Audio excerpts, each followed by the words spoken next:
Hello বন্ধুরা, তোমরা সবাই কেমন আছো? আশা করি তোমরা সবাই ভালো আছো। তো বন্ধুরা, তোমরা সবাই জানো যে এখন ওয়েস্ট বেঙ্গল সার্কেলের জিডিএস সার্কেল থেকে ফর্ম ফিল আপ চলছে। তো আমি তোমাদেরকে বলবো অবশ্যই তোমরা ফর্মটি ফিল আপ করো, এটা খুবই ভালো সুযোগ। তো আজকে আমি তোমাদের বলবো জিডিএস প্রমোশন স্ট্রাকচার, কীভাবে তোমরা ডিপার্টমেন্টাল পরীক্ষা দিয়ে জিডিএস থেকে কীভাবে অনেক উপরের দিকে যাওয়া যায় তার প্রসেসটা আমি তোমাদের এখন বলবো। তো তোমাদের যদি এইরকম ভিডিও যদি পছন্দ হয়, তোমরা চ্যানেলটিকে প্লিজ সাবস্ক্রাইব করে দিও এবং ভিডিওটি ভালো লাগলে একটা লাইক করে দিও। তো এখন তোমাদের আমি খাতা কলমে দেখাবো কীভাবে জিডিএস প্রমোশন হয়। তো দেখতে থাকো বন্ধুরা।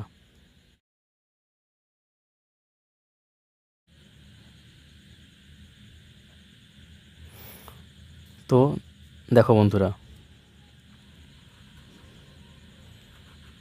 GDS promotion structure.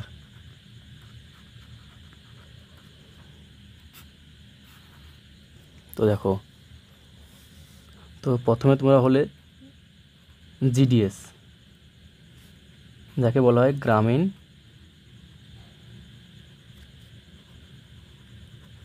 ডাক সেবক। এখানে তোমাদের কাজ হচ্ছে, ওয়ার্কিং আওয়ার্স হচ্ছে 4 থেকে 5 ঘন্টা। সাধারণত সেন্ট্রাল গভর্নমেন্টের এমপ্লয়ীদের কাজ হচ্ছে 8 ঘন্টা, কিন্তু এখানে তোমাদেরকে 8 ঘন্টা কাজ দেওয়া হবে না। এখানে তোমাদের টাকা দেওয়া হবে 4-5 ঘন্টার হিসাবে, তোমাদের টাকা দেওয়া হবে, বেতন দেওয়া হবে যাকে বলা হয়। তো এখানে বেতন হচ্ছে, স্যালারি হচ্ছে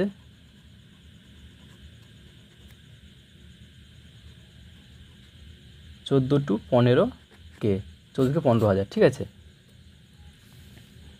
এখান থেকে তোমরা প্রথমে হবে এমটিএস। তোমরা সবাই জানো যে এমটিএস হতে গেলে তোমাদেরকে এসএসসি পরীক্ষা দিতে হয়, মাধ্যমিকের উপর কোয়ালিফিকেশান। এখানে অনেক কঠিন পরীক্ষা, এখানে অনেকগুলো ধাপ আছে এই চাকরিটা পেতে গেলে। কিন্তু জিডিএস থেকে পেতে গেলে তোমাদের একটা সহজ একটা পরীক্ষা হবে, ডিপার্টমেন্টাল পরীক্ষা, যাকে বলা হয় এলডিসি এক্সাম। এখানে হচ্ছে মিনিমাম সার্ভিস তোমাকে দিতে হবে হচ্ছে 3 ইয়ার্স, মানে 3 বছর পর তুমি এখানে পরীক্ষা দিতে পারবে, ঠিক আছে। আর এখানে কোয়ালিফিকেশান হচ্ছে 10th পাস, ঠিক আছে। আর এজ লিমিট হচ্ছে 50 ইয়ার্স। তো তুমি এখানে 50 বছর বয়স পর্যন্ত তুমি এখানে পরীক্ষা দিতে পারবে, ঠিক আছে। আর প্রত্যেক বছর পরীক্ষা হয়, পার ইয়ার পরীক্ষা হয়, ঠিক আছে। তো এখানে মিনিমাম তোমাকে 3 বছর সার্ভিস দিতে হবে, আর কোয়ালিফিকেশান 10 মার্কস, 10 পাস, আর এজ হচ্ছে 50 ইয়ার্স, ঠিক আছে। এখানে কিন্তু তোমার বেতন হয়ে যাবে কত হচ্ছে 20K to 25K। এখান থেকে তোমার বেতন হয়ে যাবে 20,000 থেকে 25,000 টাকা, ঠিক আছে। তাহলে প্রথমে তুমি জিডিএস থেকে 3 বছর কাজ দেওয়ার পর তুমি হচ্ছে ডিপার্টমেন্টাল পরীক্ষা দিয়ে এলডিসি এক্সাম দিয়ে তুমি হচ্ছে এমটিএস হয়ে গেলে, ঠিক আছে। তারপর হচ্ছে পোস্টম্যান বা মেল গার্ড।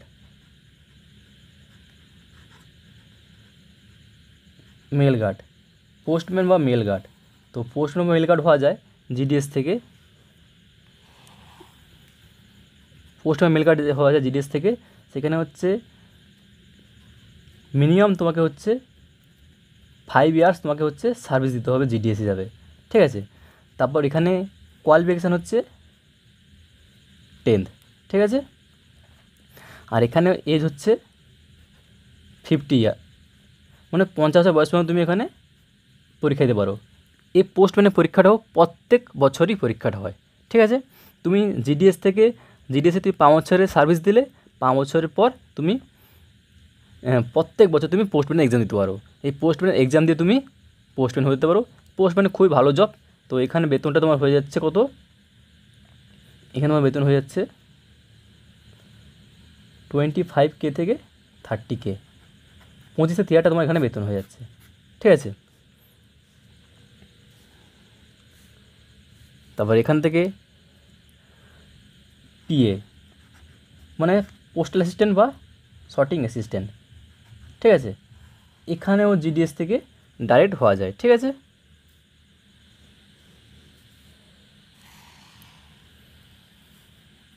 এখানেও জিডিএস থেকে ডাইরেক্ট পিএ বা এসএ হওয়া যায়, ঠিক আছে। এখানে মিনিমাম তোমাকে 5 বছর কাজ দিতে হবে, মানে সার্ভিস দিতে হবে জিডিএস হিসাবে। তুমি এখানে জিডিএস হিসাবে 5 বছর কাজ করবে। এখানে কোয়ালিফিকেশান হচ্ছে 12 পাস, ঠিক আছে। তোমরা সবাই জানো যে প্রত্যেক বছর এসএসসি সিজিএল পরীক্ষা হয়, সিজিএসএল পরীক্ষা হয় এই পিএ এসএ হওয়ার জন্য, কিন্তু সেটা অনেক কঠিন পরীক্ষা হয়, অনেকে পরীক্ষা দেয়, মানে চান্স পাওয়াটা খুব কষ্টের। কিন্তু এই জিডিএস থেকে তুমি 5 বছরের পর তুমি এখানে পরীক্ষা দিয়ে তুমি পিএ বা এসএ হতে পারো। আর এখানে এজ লিমিটটা একটু কম, ঠিক আছে। এখানে এজ লিমিটটা হচ্ছে 30 ইয়ার্স, 30 ইয়ার্স, ঠিক আছে। কিন্তু দেখো জিডিএসদের মানে রিজার্ভেশন হচ্ছে এমটিসে থাকে, পোস্টম্যানে থাকে, কিন্তু পিএসএ হতে গেলে কিন্তু কোনো রিজার্ভেশন থাকে না। তাই এখানে মানে জিডিএস থেকে পিএসএ হওয়া একটু কষ্টের, কিন্তু তোমরা খুব সহজেই এমটিএস পোস্টম্যান হতে পারো। তো তোমরা এমটিএস হয়ে গেলে এমটিএস থেকে হচ্ছে পোস্টম্যানে যাওয়া যায়।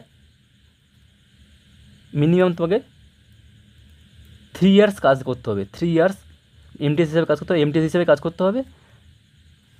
আচ্ছা, জানো তো সে কোয়ালিফিকেশান হচ্ছে তোমার 10th লাগবে, ঠিক আছে। তোমার এমটিএস তুমি 3 বছর কাজ করলে এমটিএস থেকে আবার তুমি পোস্টম্যান যেতে পারো 3 বছরের পর, ঠিক আছে। এবার তুমি পোস্টম্যান থেকে আবার পিএ যেতে পারো। পোস্টম্যান থেকে পিএ যেতে হলে তোমার মিনিমাম তোমাকে 3 বছর পোস্টম্যান থাকতে হবে। তো দেখো তুমি পোস্টম্যানে 3 বছর কাজ করলে তারপর তুমি পিএ হিসেবে পরীক্ষা দিতে পারো, প্রত্যেক বছর পরীক্ষা হয়, ঠিক আছে। তারপর তুমি পিএ হিসেবে পরীক্ষা দিয়ে তুমি পিএ বা এসএ হয়ে গেলে, পোস্টাল অ্যাসিস্ট্যান্ট বা সঠিক অ্যাসিস্ট্যান্ট হয়ে গেলে, ঠিক আছে। তাহলে তুমি দেখো, তুমি প্রথমে জিডিএস হলে, জিডিএস থেকে তুমি এমটিএস হলে 3 বছরের পর, তারপর আবার এমটিএসে 3 বছর থাকার পর পোস্টম্যান হলে, তাহলে আবার পোস্টম্যানে আবার 3 বছর থাকার পর পিএএস হয়ে গেলে, তাহলে টোটাল তোমার লাগছে সময় আছে 9 বছর। তুমি 9 বছর পর তুমি পিএএসএ হয়ে যাচ্ছ। তো তোমার বয়স যদি এখন 20 হয়, 20+ হয়, তাহলে তোমার বয়স যখন 29 হবে বা 30 বছর বয়স হবে, তখন তুমি কিন্তু পিএএসএ হয়ে যাচ্ছ, দেখতে পাচ্ছ। তো আমি সবাইকে বলবো তোমরা জিডিএসের ফর্মটি অবশ্যই ফিল আপ করো। তো এখান থেকে দেখো আবার পিএ থেকে হয়ে যায় হচ্ছে ইন্সপেক্টর অফ পোস্ট, এটা হচ্ছে বেশ অফিসার র্যাঙ্কের পোস্ট হয়ে গেল, ঠিক আছে। আর এখানে বলে দিই পিএএসের তখন তোমার বেতন হয়ে যাবে 30K থেকে 35K, ঠিক আছে। তখন তোমার বেতন হয়ে যাবে 30,000 থেকে 35,000 টাকা। আবার পিএ এসে থেকে তুমি হবে যাবে ইন্সপেক্টর অফ পোস্ট। এখানে তোমাকে মিনিমাম তোমাকে হচ্ছে 5 বছর থাকতে হবে পিএসএ হিসাবে। আর এখানে কোয়ালিফিকেশান হচ্ছে যে মানে কী বলা যায়, সিম্পল গ্র্যাজুয়েশান। তো এখানে দেখো পিএসএ থেকে 5 বছরে থাকার পর তুমি ইন্সপেক্টর অফ পোস্ট হতে পারো, এটা হচ্ছে অফিসার র্যাঙ্কের পোস্ট। তার এখানে তোমার বেতনটা হয়ে যাবে হচ্ছে 45 থেকে 50K, 35,000 থেকে 50,000 টাকা তোমার বেতন হয়ে যাবে। তো দেখো বন্ধুরা, তুমি প্রথমে জিডিএস হলে, এলডিএসে এক্সাম দিয়ে তুমি হলে এমটিএস থেকে আবার তুমি এক্সাম দিয়ে হয়ে গেলে পোস্টম্যান থেকে এক্সাম দিয়ে হয়ে গেলে পিএসএ, তারপর পিএসএ থেকে হয়ে গেলে ইন্সপেক্টর অফ পোস্ট। তারপর ইন্সপেক্টর অফ পোস্ট থেকে আরও উপরে যাওয়া যায়, এবার এসপি হবে, অ্যাসিস্ট্যান্ট এসপি হবে, অনেক কিছু হওয়া যায়, ঠিক আছে। তো আমি সবাইকে বলবো তোমরা অবশ্যই এই জিডিএসের পোস্টটি তোমরা অবশ্যই ফর্মটি ফিল আপ করো এবং তোমরা অবশ্যই জয়েন করো, ঠিক আছে। তোমার দেখিয়ে দিলাম কীভাবে প্রমোশন হয়, দেখো বন্ধুরা পুরোটা দেখিয়ে দিলাম। জিডিএসে তোমার বেতন হচ্ছে 14 থেকে 15,000 টাকা। এবার জিডিএস থেকে 3 বছর পর হবে এমটিএস, তখন বেতন হয়ে যাবে 20,000 থেকে 25,000 টাকা। আবার এমটিএস থেকে হয়ে যাবে পোস্টম্যান, সেখানে বেতন হয়ে যাবে 25,000 থেকে 30,000 টাকা। আবার পোস্টম্যান থেকে হয়ে যাবে 3 বছর পর পিএএসএ, তখন বেতন হয়ে যাবে 30,000 থেকে 35,000 টাকা। আবার পিএএসএ থেকে তুমি 5 বছর পর হয়ে যাবে ইন্সপেক্টর অফ পোস্ট, তখন বেতন হয়ে যাবে 50,000 থেকে 50,000 টাকা।